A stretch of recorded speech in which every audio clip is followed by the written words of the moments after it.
Bonjour, notre dossier d'aujourd'hui est consacré aux adjectifs démonstratifs. Nous allons expliquer tout d'abord la différence entre un adjectif et un pronom. C'est un rappel. Donc, comme en espagnol, l'adjectif accompagne le nom et le pronom remplace l'adjectif démonstratif et le nom. Donc, comme nous voyons ici sur la diapositive, on peut lire le premier exemple. Ce coq est élevé en plein air. Nous avons ici l'adjectif démonstratif qui accompagne le nom coq.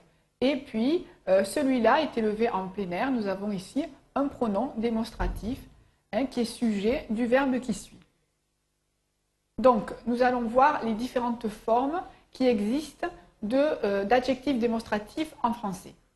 Donc, les adjectifs démonstratifs varient selon s'ils sont masculins, féminins ou pluriels, singulier ou pluriel, donc en genre et en nombre. Si nous regardons la diapositive, nous voyons que pour le masculin, nous avons deux formes.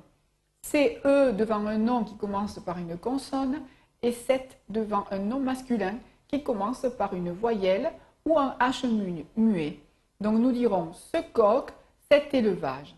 Pour le féminin, il n'existe qu'un seul adjectif démonstratif. Nous avons 7, CE de TE. Donc si nous regardons les exemples, nous voyons 7 poules et 7 augmentations. Vous voyez, faites bien attention, même si le nom commence par une voyelle, si le nom est féminin, donc vous aurez l'adjectif démonstratif 7, CE de TE. J'en profite pour vous dire qu'en français, tous les noms qui terminent en tion, T-I-O-N, se prononcent comme si c'était un C et sont tous féminins. En ce qui concerne le pluriel de l'adjectif démonstratif, nous avons une seule forme en français, c'est C-C-E-S. Et cette forme est valable donc pour le masculin et pour le féminin.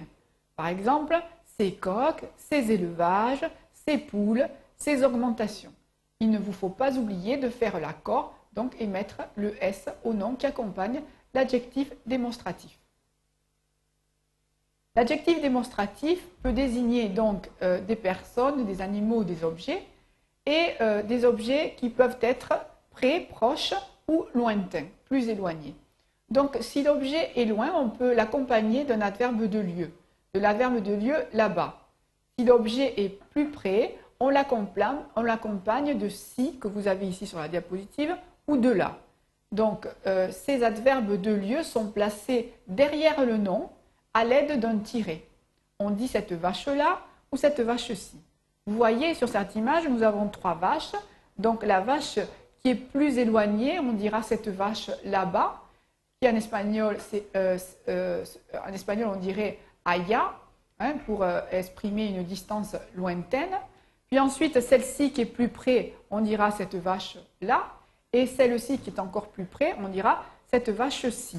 Donc, quelle est la différence entre le si et le là? Il n'y a presque pas de différence car il y a une tendance à utiliser davantage plus le là. Mais si vous voulez une différence exacte, si c'est un peu plus près et là, c'est un peu plus loin. Mais oralement, les Français ne font pas trop la différence et ils ont tendance à utiliser davantage le là. Voyons maintenant un exercice pour pratiquer les adjectifs démonstratifs. Vous avez ici des phrases et il faut les compléter avec un adjectif démonstratif en faisant attention au genre donc, du nom qui va accompagner l'adjectif démonstratif. Je vous laisse quelques minutes pour faire l'exercice. Vous pouvez arrêter, stopper l'enregistrement pour le faire à votre rythme. Pour ma part, je vais passer à la correction de l'exercice. Voilà, alors dans la première phrase, nous avons « Regarde cet escargot, il est énorme ». Alors, escargot est un nom masculin, mais il commence par une voyelle. Donc, l'adjectif démonstratif qui va l'accompagner est « cet ». Regarde cet escargot et on l'écrit « C-E-T ». Cette nourriture est adaptée aux besoins des animaux. Donc, la nourriture, c'est l'alimentation des animaux. Mais nourriture est un nom féminin.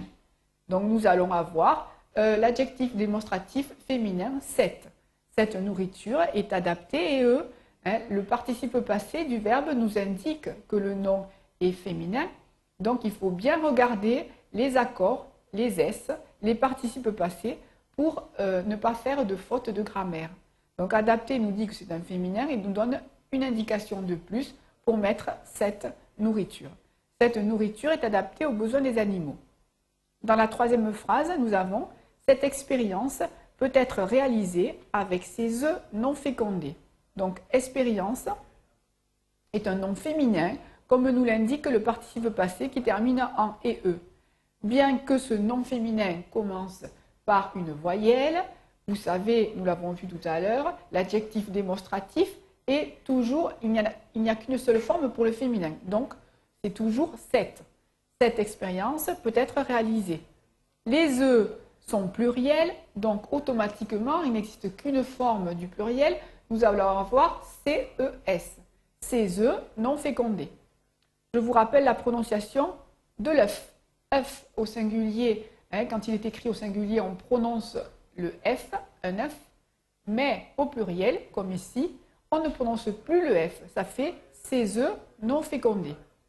Dans la quatrième phrase, on nous parle de régime alimentaire et nous voyons que les régimes alimentaires sont modifiés avec un E accent et un S. Il n'y a pas de E, il n'y a pas de marque de féminin, donc régime est un nom qui est masculin, masculin pluriel, et on va avoir donc une seule forme pour le pluriel.